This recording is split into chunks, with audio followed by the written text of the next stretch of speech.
नमस्कार मंडळी.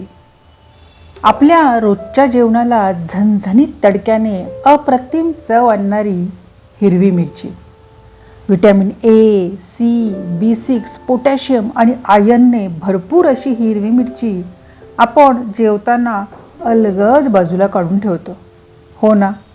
म्हणूनच आज आपण हिरवी मिरची चवीचवीने खाण्यासाठी बनवणार आहोत चटपटीत हिरव्या मिरचीचे लोणचे.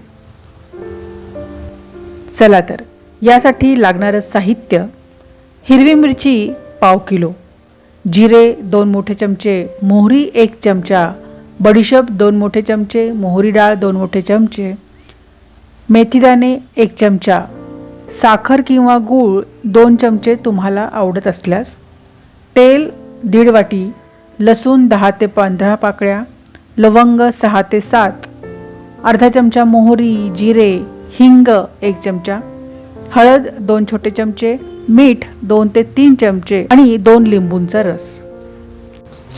प्रथम हिरव्या मिरचीचे देठ काढून मिरच्या स्वच्छ पाण्याने 2-3 वेळा धुवून घेऊयात.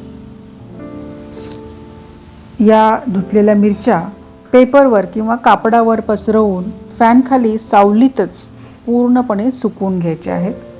मिरच्या अजिबात ओल्या राहता कामा नयेत, कारण जर मिरच्या ओल्या राहिल्या तर बुरशी येऊ शकते, म्हणून ही काळजी तुम्ही अवश्य घ्या. आता लोणच्याचा मसाला तयार करण्यासाठी गॅसवर कढई ठेवूयात. यामध्ये आपण मोहरी, जिरे, बडीशेप आणि मेथीदाणे सर्व काही कोरडेच भाजून घेणार आहोत.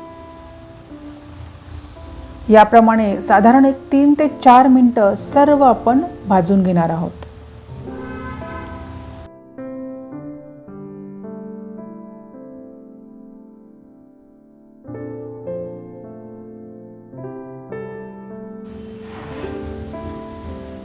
आता हे सर्व थंड होऊन देऊयात. तोपर्यंत आपण त्याच कढईत ही जी मोहरी डाळ आहे ती हलकीशी गरम करून घेणार आहोत. गॅस बंद करणार आपण. थंड झाल्यावर मिक्सरमध्ये आपण मोहरी डाळ सोडून मोहरी, जिरे, बडीशेप आणि मेथीदाणे सर्व खरखरीत असं वाटून घेणार आहोत. तुम्ही पाहू शकता, याप्रमाणे ही पूड आपण तयार करून घेणार आहोत. आता या सुकलेल्या मिरच्यांचे आपण तिरका काप घेऊन याप्रमाणे 2-2 तुकडे करून घेणार आहोत. तुम्हाला जर यापेक्षा बारीक तुकडे हवे असेल तर तसेही तुम्ही करू शकता. हे सर्व आपले तुकडे करून झालेले आहेत. तर या मिरच्यांमध्ये आपण हळद 2 चमचे, मीठ 2 ते 3 चमचे आणि गूळ आणि साखर यापैकी एक तुम्हाला जे आवडत असेल ते तुम्ही घालू शकता. हे सर्व घालून आपण व्यवस्थित मिक्स करून घेणार आहोत. त्यानंतर यामध्ये आपण जो लोणच्याचा मसाला वाटला आहे तो मसाला आणि मोहरी डाळ घालणार. लोणच्याला आंबट चव येण्यासाठी आणि प्रिझर्वेटिव्ह म्हणून यामध्ये आपण 2 लिंबांचा रस करून घालणार आहोत. मीठ आणि लिंबू हे 2 प्रिझर्वेटिव्हचं काम करतात. आता हे सर्व मिश्रण आपण कोरड्या चमच्याने व्यवस्थित मिक्स करून घेणार आहोत. सर्व मीठ आणि मसाले मिरच्यांना व्यवस्थित असे चमच्याने आपण चोळून घेणार आहोत. आपण पाहू शकता. आता आपण गॅसवर कढईत 1-1.5 वाटी तेल तापायला ठेवूया. तोपर्यंत आपण लसूण पाकळ्या सोलून या प्रकारे आपण त्याला खलबत्त्याने ठेचून घेणार आहोत. या ठिकाणी आता आपलं तेल कडकडीत तापलेलं आहे.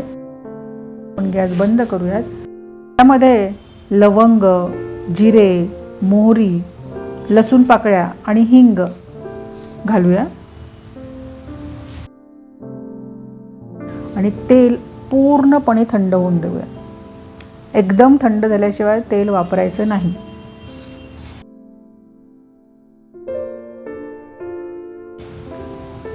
आता आपण पाहू शकता तेल आपलं पूर्ण थंड झालेलं आहे. आता हे मिरच्यांमध्ये आपण तेल घालून व्यवस्थित मिक्स करणार आहोत.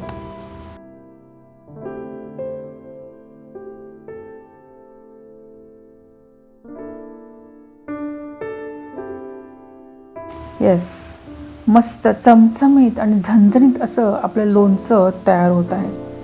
पाहूनच तोंडाला पाणी सुटलं ना.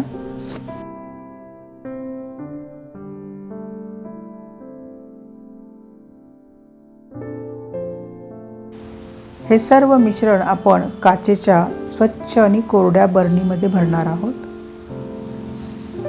हळूहळू मिरच्या यामध्ये मुरल्यानंतर साधारण 10 ते 15 दिवसांनी याची चव अजूनच अप्रतिम लागते. तेव्हा हे नक्की ट्राय करून पाहाच आणि आपल्या रोजच्या जेवणाला झणझणीत तडका द्या. ही रेसिपी आपल्याला आवडली असल्यास नक्की शेअर करा, माझ्या व्हिडिओला लाईक करा आणि माझ्या रमल खुनाला सबस्क्राईब केलं का? नसेल तर लगेच करा आणि बेल आयकॉन दाबा, जेणेकरून येणाऱ्या नवनवीन व्हिडिओची माहिती आपल्यापर्यंत पोहोचत राहील. तोपर्यंत बाय फ्रेंड्स, टेक केअर.